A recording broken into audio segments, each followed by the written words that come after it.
Good afternoon. We're going to just let folks trickle in, but look forward to getting started in just a moment.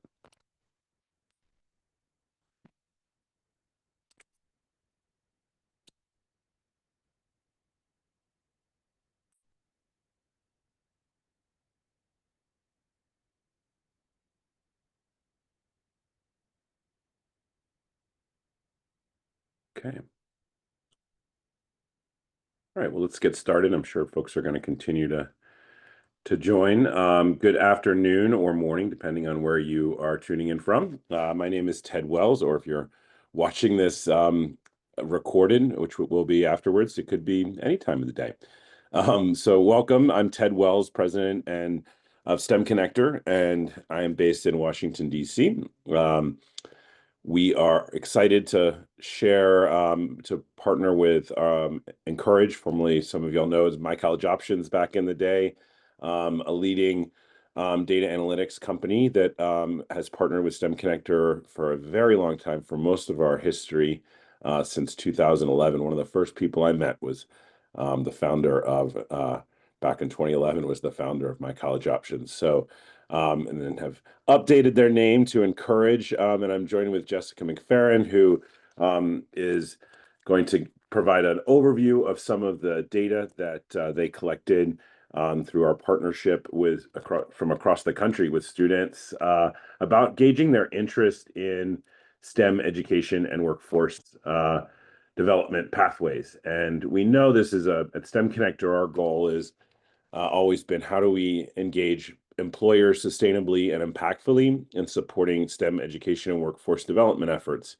Obviously, STEM is a vital input into a variety of different industries that are critical to our national security, our economic well-being, and our health and vitality as a society. So it's critical that we have this STEM talent that is coming out of our educational ecosystem that can support the innovation that's needed and across a variety of different capabilities. So Jessica's going to give you a little bit more data, a background on the data, how it's collected, and also what are some of the trends that we're seeing in students across the country. I think one of the big advantages of this data that for stakeholders who are tuning into this discussion is this is going to give you a sense of what does it look further, what is it like further upstream? Our students, are we seeing trends are really important, So are we seeing students interested in STEM, increasingly interested in STEM, or are we seeing maybe like some stagnation around that interest and engagement? So and I did see a question pop up. We will be sharing how to access this data as for folks that are tuning in, but this is really helping to unpack it. Another, I think, aspect of the data that's really important is, if we are seeing these signals that, hey, maybe students are trending away from STEM, what are some interventions that we can help to help it, spark that interest? And we're in a really interesting time right now, as we have, things like AI, which is really the big X factor in terms of our classrooms, et cetera. What is the impact of AI going to be on how people learn? And are there ways that we can deploy AI to help increase interest in STEM education, workforce pathways? So, without further ado, I'm going to turn it over to Jessica from Encourage and Ancora, and to talk about some of the data that they've gathered this year. We will be doing it again next year. We've updated the survey questions. Jessica has an interesting pathway herself through starting at Rogue Community College and then moving to Oregon State, where she majored in marketing. And at Encourage, she is helping educators access free, reliable college and career planning resources. And she helps then leverage this data to increase students, to help educators work with students to help them navigate pathways and access education that is affordable and high quality. And her journey has also been helpful for her and informed her work at encourage. So she is a great, we've been working on this presentation for a while. I think she's done some great analysis and helping break down the data. And I think you'll really enjoy listening to and seeing our presentation today. So without further ado, I will turn it over to you, Jessica. Thank you so much. Thanks, Ted, for that introduction. I'm just really thrilled to be here. I'm thrilled to be here. I've looked at kind of the attendee who registered, and it's a really diverse audience of STEM teachers, organizations, founders, all passionate about STEM and helping students see themselves in STEM careers. And I really liked what Ted said of like, we're going to give you a preview of kind of like the early side of the 8th through 12th grade students and what they're kind of viewing STEM as. I'm the product marketing manager at Encourage. It's a fancy way of saying I just help educators and individuals understand our program and how the data can benefit you and the resources can benefit you as you encourage more students to explore STEM, or you're in the classroom and you're supporting students as they explore their options after high school. And I'm really passionate about this, like Ted said, because I needed this program and I didn't have this program. I kind of wandered a little bit. I spent a lot of time exploring, a lot of money exploring, going to community college, then going to a four-year college where all my friends went. I didn't really know my options. I didn't know what a marketer did. So I'm really passionate about kind of moving that exploration up earlier in the process so that students can see kind of more options for themselves than they may see around them. So, and I'm excited to share the data. So just in a little agenda, I think Ted did a great overview of our partnership. I'll just give a little bit of the numbers of how many students we've reached and worked with given our partnership. And then I'll talk a little bit about how the methodology, how we engage with students and educators in our program and the participants. So you kind of know as we go into this data, kind of the background of where these students are coming from, the educator titles. I'll give you a brief overview of Encourage. It won't be a long time. I just want to give you some context of what additional supports we're offering these students in addition to asking them about STEM.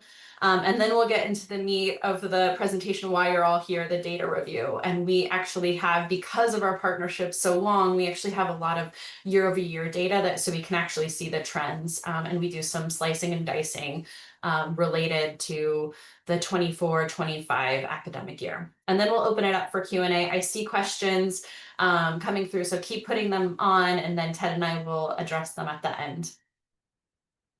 All right, so yes, we are now Encourage, but back in the day, we were My College Options. We've been partnering since 2012, and through our partnership, we have informed and given the students an opportunity to share their views of STEM with about over 400,000 students. So that's pretty awesome. We've been also giving them opportunities to, again, explore STEM opportunities, understand themselves a little bit more and their options after high school. And so we're going to continue that work, like Ted said, next year with new information. And we hope this data helps you and you can take at least one thing away of how you may change your own approach based on this data. So our methodology is fairly simple. We actually have forms. We call them preferences forms. We actually send them to students and educators, obviously asking different questions. They're co-branded. The first couple questions, I think there's about 6 questions that are STEM specific. So we really work with STEM Connector to understand what are they trying to understand about STEM, the students' views and interests in STEM. And so we incorporate that. And then the rest of the questions are really about their understanding and pathways they're exploring. So what are their desired future professions that they're thinking about right now? What pathways are they considering? And we preferences, what kind of college would you be interested? We use all of that information to then match them with college and scholarship options to give them that kickstart of seeing additional options, seeing more than maybe right in front of them. And so the data we'll go through will be actually kind of the answers to these questions that we're asking. We obviously have another one for educators. So we ask different questions, more about kind of their background. So we get kind of a picture of what a typical STEM educator looks like, their experiences, their challenges with supporting students in STEM. And that gives us and STEM Connector information to say, okay, we need to do additional supports based on this feedback that we're receiving. So this is available paper or digital, so they can respond either way. And this year we had about 54,000 students, a little over 54,000 students respond. You'll see where they're coming from. So you have that kind of background as we're going into the data. And like 1,160 educators. And then I'll show you kind of who the educators that are responding, what titles, so you kind of understand, again, as we're going through this data, who were these people that were responding. So I think Ted said early, students are participating across the nation, right? You see the different response levels based on the state, right? Some states are much larger, have a little bit more participation, but this is very encompassing of the nation. Again, this is 8th through 12th grade. So you're seeing kind of that upfront early perceptions of STEM and their interest in STEM. We aren't going into state-specific data in this presentation because we wanted to make it applicable for everyone that was attending, but we can drill into state-specific data if you're interested as well later on. So that was the students, then the STEM educators. So these are the titles of the educators that have responded to that educator questionnaire and giving us the picture of what they're struggling with in terms of supporting students. So you can see science teachers, chemistry teachers, STEM teachers. So this really makes up who is responding to that questionnaire and the data you're about to see about those educators. So that's I wanted to talk a little bit about Encourage. So additionally, in that form, they're answering questions about STEM, and then they're giving us the preferences about kind of their future exploration. And that's all to get them to encourage, to give them more opportunities to explore, starting points, places that they can understand themselves a little bit more, and then the appropriate kind of maybe options to explore after that.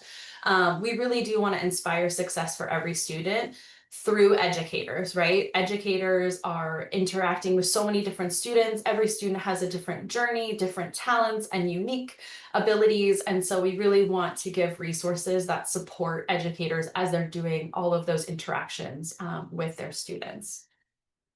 And I think Ted touched on this a little bit, like the future kind of depends on students finding their path. This is a really critical thing that we're doing and collectively together with STEM Connector. We really want them to find their path. We want them to find a good fit, right? We want them to thrive in their future. And that has a larger economic impact to society, the nation, right? We have skilled workers in the workforce and the jobs that we need.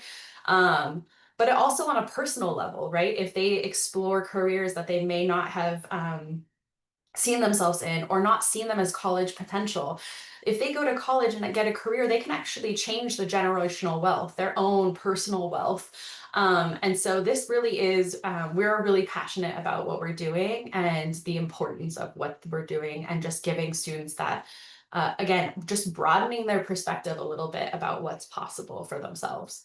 But we know that educators are stretched thin. I think I've said that so many times in my career, unfortunately, and it doesn't necessarily get better. So they need resources that are easy to use, that tell them kind of how to best use it for the best impact while giving them opportunities to make it their own. We've also talked with educators where there's actually knowing your path early actually helps academic performance and engagement in school, right? You can connect what you're doing now with the future. And we see a lot of the educators that we talk with are wanting that, right? They feel like they're just doing school because they have to do school, and they want them to understand like it can connect to something more and where you want to go in their future and get that engagement now. But too many students have kind of a really narrow view of what's possible. We actually like to, at some events, we like to play games of name as many colleges as you can think of, and then we kind of remove all the top sports teams, and we do the same for career, and it's pretty limited, right? It's the things that they see on TV or their family and friends are doing, and there's a lot more out there, including STEM. And so we're just trying to, I guess, give them more opportunities to see those careers that may not be right in front of them. So what is it? You're talking about Encourage, but what is it? It's a program. There are components for both students, 13 years and older, and educators. So students get access to our Encourage app. It works on web and mobile. That's a big question nowadays, as mobile access in schools has been kind of declining. Uh, so they get to explore colleges. So based on the form information that they provided with us, we actually match them with colleges and scholarships to just kind of kickstart the exploration journey of understanding, oh, okay, I'm starting with a finite number. I can see which ones I like out of this, and that can kind of lead me to the next step. We also allow them to take a 2-minute quiz, very short, but just gives us enough information about their interests that we can match them with majors and careers. Again, another starting point to get them to understand, okay, I know I'm understanding what I like and don't like. Now it's translating that into careers, which then I can investigate and explore in a meaningful way. We know this is a journey, a process, right? Exploration. And that's why we're really focused on exploration. So within our app, it's really about discovery and trying to figure out their plan, not putting their plan into action necessarily like applications, but it really is about exploration, because we really do think this is an important part of the process and we should be focused on it. We give them students advice and encouragement throughout the year about, study habits, time management, life skills that are necessary as they choose whatever path they choose and as they explore the future. And we actually get students writing back to us and saying, I really needed this. And so that is really affirming to us that, like, okay, we're supporting them in the right ways and they're appreciating it.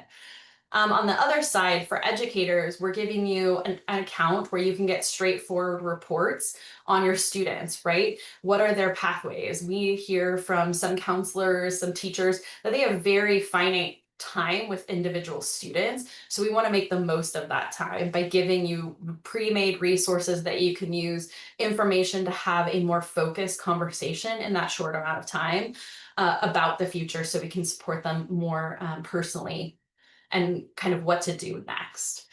And then the resources, so lesson plans, family guides, all those things that you're probably looking for or creating on your own. We want you to have more time with the students, have more time talking about STEM, talking about their opportunities. And so we really wanted to give you kind of a running start with the lesson plans and our family guide resources. And we work additionally across with other leading organizations like STEM Connector to do something similar, where we're asking about their involvement with FBLA or FCCLA, and then we're connecting them to Encourage and their college and scholarship matches. So they can use that data to better support educators and students in FBLA, FCCLA, DECA, et cetera. All right. So now the fun part. So this is the data. So what is the data telling us about students and how they're viewing STEM? So we started out, because our partnership is so long and so rich, we actually have year-over-year data. So I'm actually looking on this slide, you're actually seeing 10 years of data. And so I want you to kind of look and focus on the orange bars. This is really the maybe. So they are answering the question, are you interested in pursuing a career in STEM? Choose one. So they have to choose one. You can see the maybes are pretty high through year over year from 2015 all the way to 2025. It's above 50% in all the response. That's great, right? They are considering STEM. That's a great starting point. Where I want to draw your attention to now is the definitely yeses. So that's the blue. So they're more confident in, okay, yes, I do want to pursue a STEM career. You can see that it kind of peaked in the 27, 28 timeframe, and there it's kind of steadily declining. Not huge declines, but it is on the declining trend. As well as if you look at the gray, definitely no, you can kind of see that it's increasing as well. And so when Ted and I kind of initially talked about this, we kind of wanted to know more. Like, this is the top level information. What about the different groups? Can we do different cuts of this to see where we can additionally, put those interventions into place? So we started with gender. We looked at the different gender. So we have male, female, and then another if they're not identifying as male or female. I will say another gender is we had 253 responses. So it represents a fairly low response rate. However, you can see kind of between female and another gender, they're low. They're definitely less likely to say definitely yes for STEM. So there's definitely an opportunity to give female students more support in seeing themselves in STEM careers, or giving them that confidence that they too can be in STEM. You'll see this later on when we transition to the educator data, but they are actually being taught by primarily female STEM teachers in the responses that we're getting. So even that representation isn't enough to build that confidence. So we need to kind of dig deeper and figure out what the disconnect is there to it, so we can support female students looking at STEM. Then the other thing we looked at was ethnicity. So how are the different ethnic groups responding to that same question, right? So this is the same question. Are you interested in pursuing a career in STEM? The 2 points I want to kind of call out is Asian students are the most likely to say definitely yes. That is the highest of the blue bars within all of the ethnicities. And then on the other side, I wanted to call out Black African American students are the most likely to say definitely no. So that's a really big gap. So there's additional supports that we can explore for Black African American students to, again, see themselves in STEM careers, see and build a belief about that they could be in STEM careers. So I thought that was really interesting between the two, and the extremes between those two ethnic groups. We also are interested in the different types of schools, school setting. Does school setting have any kind of influence over their confidence level in future STEM careers? And so what the kind of call out here is rural schools show STEM interest but lower confidence. So again, like through all of these, there's a very high maybe, which is great. That's potential, but there's not as much confidence. And so when you look at rural schools, they are the lowest in the definitely yes and the highest in the definitely no's. And so that could be for a number of reasons. And I think Ted will kind of come in at the end and kind of give some commentary to what he's seeing as well from his perspective. But this could be that, the resources for an urban suburban school will not work for a rural school, or rural schools aren't getting as many maybe hands-on experience to feel get kind of a try on a STEM career or STEM activities. And so that's another place for additional kind of focus support, is those rural schools.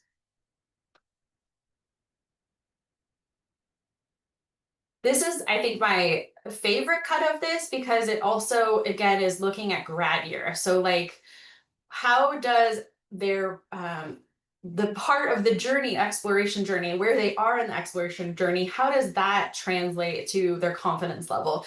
And it's basically kind of what we expected, right? The closer they are to their graduation year, so if you look at 2025, those are the graduating seniors this year, they're more confident in their decisions, whether that's definitely no or definitely yes. The maybe is the lowest.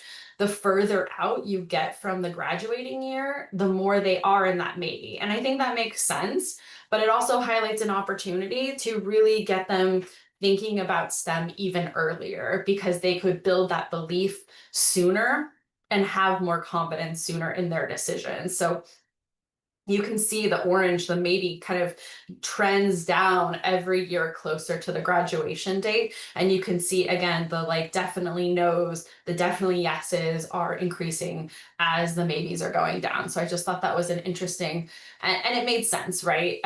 But it also signals that we should, and this is part of what Encourage is trying to do as well, just get them to be thinking about the future sooner and careers and the possibilities, and STEM being one of them.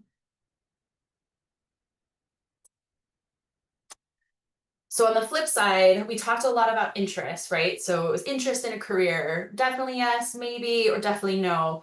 Ted and I were talking and we're like, well, what professions are they actually saying that they're desiring? And I thought what was interesting in this is if you see these, there's a lot of STEM components. And so there's almost this kind of perception versus reality. There is probably an opportunity to show the STEM components in these future professions that they're saying that they're, desired and interested in. And so I just thought this was interesting. As you look at each one of these, there are places where STEM fits into all of these, especially architecture and engineering. So I just thought that was this is the top 5. So we're looking at the whole academic year, the 2024, 2025, and these are the top 5 indicated desired future professions.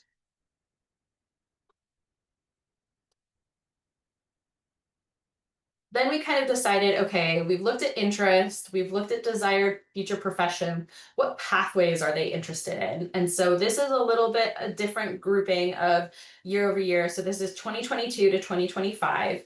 And we looked at the different STEM pathways that students are interested in. So the question they're answering in this one is, which of the following STEM career pathways are you interested in learning more about? Darken as many as apply. So this is not a choose one, this is choose as many as you're interested in. So looking over these years, I just wanted to kind of call out what's increasing in interest and what's decreasing in interest from these views. And so data science, you could see that's the third from the left. You can see a kind of a bump up this year in data science, which is interesting. You can see agriculture in terms of 2022 to 2023 was lower than it was in 2023 to 24 and 24 to 25. So you can see that that's kind of increasing. And I believe STEM Connector has done some campaigns around agriculture and supports and resources there as well. Cybersecurity, I think that one felt, given kind of the state of the world and everything going on, I think that makes sense. It was kind of up in 22, 23, kind of went down a little bit and then kind of went even above 2022 and 23 levels this year. The ones that were notably down, computer engineering, you can kind of see it's the last one. So it was steady in 22 to 24, and then it kind of went down this year. And then environmental conservation also went down. So, and that one was pretty steady. So it's steadily kind of stepping down from 2022. So that is an interesting kind of call out there.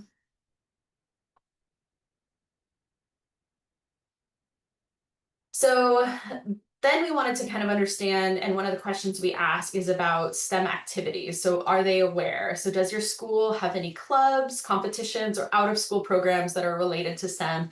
If so, do you participate? And it's a choose one on this one. Again, the orange is kind of that middle ground. But basically it's saying, yeah, I'm aware that there are STEM activities, but I'm not participating. And so that is a really big opportunity, right? So the students don't necessarily see themselves, or they're kind of on the fence of STEM interest, but they're aware of these activities, but not taking them. And so how do we bridge that gap? And I think Ted will kind of talk about beliefs, right? Like they need to believe that STEM is possible for them, that they can be in STEM. And then how do we get them to try this on, right? Participate in the activity, figure out if it works or doesn't work for you. So that was kind of an interesting one because the awareness is there. You don't need to do that. It's more of getting them to take that action and really test it out for them. So then that was all the student data that we are going through in this session. Then I wanted to switch gears and kind of give some understanding of the educators' responses we're getting. So educator demographics, so based on the educators that responded, basically the general kind of STEM educator demographic is female, white. They're really early in their teaching time, so 0 to 5 years. You can kind of see this, the graph on the left. They have a master's degree if they've majored in a STEM subject. I think, again, going back to the female students not seeing themselves as confident as in their interest in STEM careers, and then being taught by majority female STEM educators, that is a really interesting kind of place to explore, I think, right there. What's going on there? What is the relationship there? Because they're seeing a female in teaching them STEM, but they're not yet seeing themselves in STEM. And so what is the opportunity there to explore? And then we also ask about what's a key to STEM success? So what is the biggest non-school related issue preventing students from pursuing a STEM related career? So what is the kind of factors outside? And primarily it's families, right? It's number one is lack of participation from the parent or guardian at school or with schoolwork, right? Household income, poverty, lack of resources, their profession, their own beliefs about STEM, and their own beliefs about their students' STEM abilities. And so I think this really says family, we have to bring families along. And I think we all know this, but they're an important part of that belief system. So a student can build at school a belief system about STEM, but then they're going to go home and maybe not have that same beliefs or understanding of STEM. And so you have to kind of bring the parents along also with this understanding of what is STEM, what is the value of it, how do your students' skills connect with it. And so there's a lot of opportunity here to support the families. So I covered a lot. Again, there were so many different ways to slice and dice this data in terms of states. You could do multiple filters of what we looked at, but we tried to kind of give you just like a high level view of what we're seeing. And hopefully you can take at least one thing to say, okay, I see this and I'm going to change my approach, or or it confirms your approach if that. So I just want to kind of reduce it down to kind of 3 takeaways. So early inclusive STEM exposure builds confidence and career readiness. That's kind of the headline, right? So we saw those different groups, girls, Black students in rural areas that may need additional support to see themselves in STEM careers. And so that's really probably thinking about customized supports, a support that serves other areas may not work for these groups. So really thinking about how to customize and talk to these students and see what kind of their needs generally are. Early exposure is key, right? We saw that like early on, they're interested in it, and then it's kind of they're making decisions. So the sooner that you can understand and see themselves in STEM, the better. And that's a lot of the work we're doing with Encourage as well, is just trying to get them to think about careers, think about the future much earlier in the process than making it feel like, oh my gosh, I'm going to graduate and I got to figure this out, right? Weaving it into what they're already doing. And so again, their high school and middle school careers also have more meaning because it's connected to a future that they've kind of started to explore. And family engagement matters, right? We know this. They are big builders of a student's belief in themselves. And so how do we also bring them along with understanding STEM and the supports that they need? And then I'll end it with that and we'll open up with questions, but just a final plug for Encourage. So this data would be available to you if you had a dashboard with your educator account. So go online, check it out. There's a demo. This is designed for educators and students with ready to use lesson plans, and you can request your account if you're ready to just kind of try it out. And you can start with 1 student, 5 students, a class of students. It really just depends on what your goals are. So Thank you so much. And then I think we're going to open it up for questions. Awesome. Jessica, thank you very much. That was outstanding. And I know there's a lot of opportunity for follow-up to access the dashboards. A couple of resources I just wanted to point out before we go, and I think we can put the links in the chat. But on the family engagement side, one of our partners, the STEM Next Opportunity Fund, who's launching the just is wrapping up Million Girls Moonshot, which is a national project. It's launching the Institute for STEM Ready America. They have done quite a bit of work on family engagement. And so we can share a link to some of that research that they've done. I think, thank you very much, Kylie. Another partner of ours that's doing really work on grassroots is STEM Global Action, also known as STEM NOLA, for the which is based in New Orleans. Dr. Calvin Mackey does a great job of engaging families in local communities. And I think that's a big piece that sometimes if we're thinking about what can corporations, what can funders do to support family engagements, maybe not a place where folks are looking, but it's a really critical determinant of that student interest, which is going to drive their decision whether or not they're going to enter a STEM field. And I think if we talk about students feeling like they don't belong in STEM, parents who are not in STEM themselves often have that imposter syndrome as well, and need some resources to help coach and encourage students to persist. I think students whose parents are doctors are more likely to stay a doctor because they've had that OChem in college, and it was terrible, but they got through it. And the same is true, I think, with a lot of these STEM fields. There's some I think the piece, Jessica, that you pointed to about the interest sort of waning over time, um, is a sense that, yeah, we did do a really great job maybe in the tens of pushing STEM and encouraging folks and getting all the hands on deck. And maybe, the pandemic, this, that, the other thing, social emotional learning is now the big thing, not STEM or whatever. There has been a slight decrease in that interest. And so, I think it speaks to the fact that there's not a lot of momentum pushing people into STEM. One piece too, Jessica, I thought with the computer engineering, I just wonder if, there has been sort of a slight pullback around computer engineering or computer coding with AI. And, students are really acutely aware of some of these signals by, their connectedness to devices and to online community social media platforms. So that the other one that another resource that I wanted to point out was we had, I believe it was sort of Verizon. I think I see Catherine Pack is on here from Verizon, and Mind Research Institute, and some other organizations that are, I think the CME Group Foundation.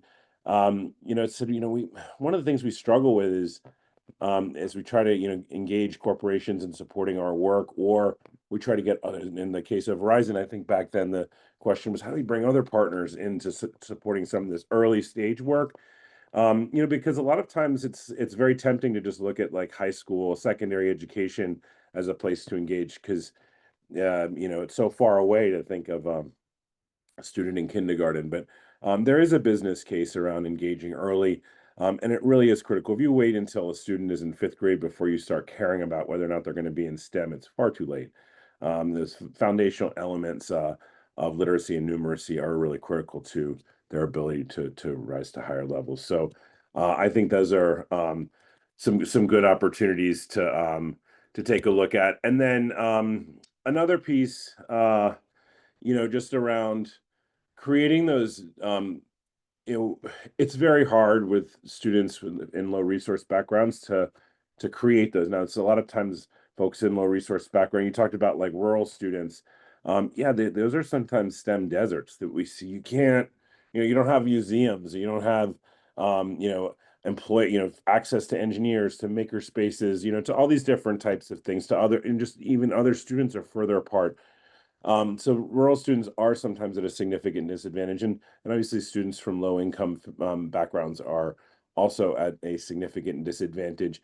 One of our partners is really trying to leverage the power of AI and the digital promise, and has created this work around powerful learning. And how to leverage AI to increase access to powerful learning experiences, which I sort of think of as, those experiences that really stick with you in learning, that help you really question sort of, that help reinforce and make something really stick.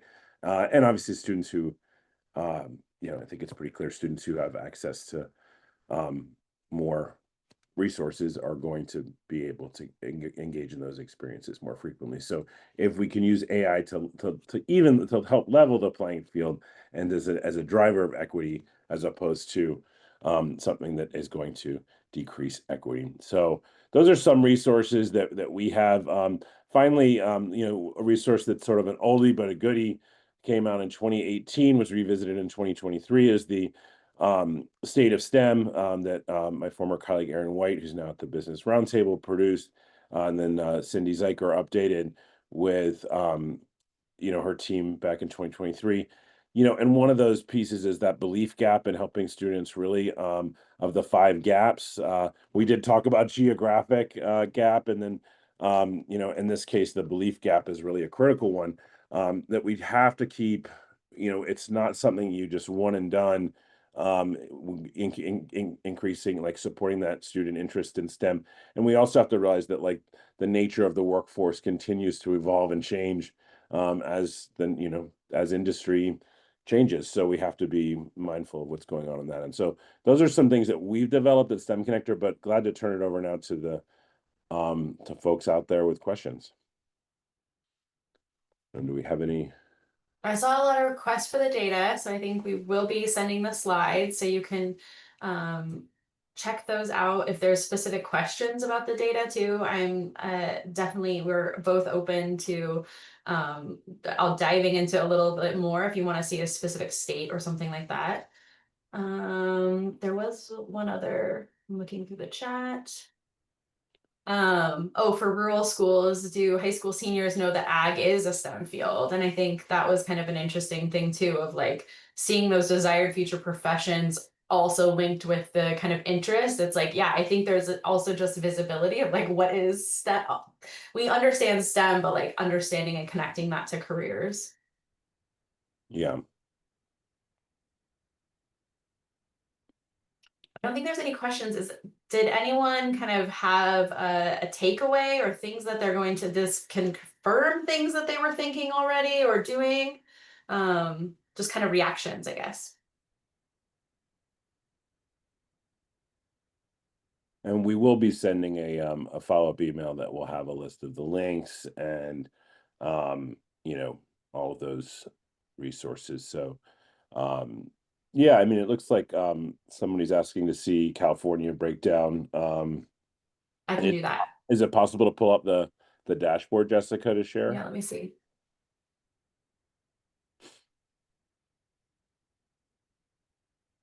Hang on. Let's see. I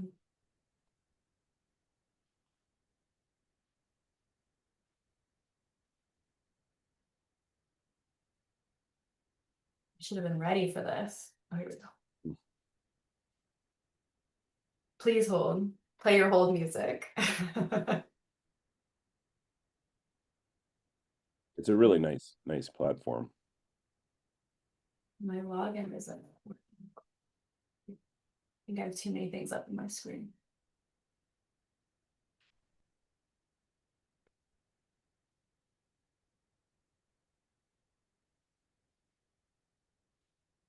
Are there any other questions that we can answer while I get into here? Just looking through this. Don't see any others, but yeah, I mean, I think for our partners, like, I see Glade Montgomery from Project Lead the Way. We're going to talk later, Glade, but I feel like this would be a great resource for a national program, that's looking like a first. We work with them for the and the robotics and tech challenge and Lego League, and I think that this data is just a good spot to look for, to see, like, you know what is the general trend look like. You got it? Yep, All right. loading. Okay. Can you see my screen? Yes. Okay, perfect. And I can zoom in a little bit. It's just loading. So this is the STEM Connector student dashboard. So this is looking at the what we reviewed. The numbers have actually gone up a little bit, but again, their interest, right? So maybe, definitely no. The request was for California. So let's look at California. Why?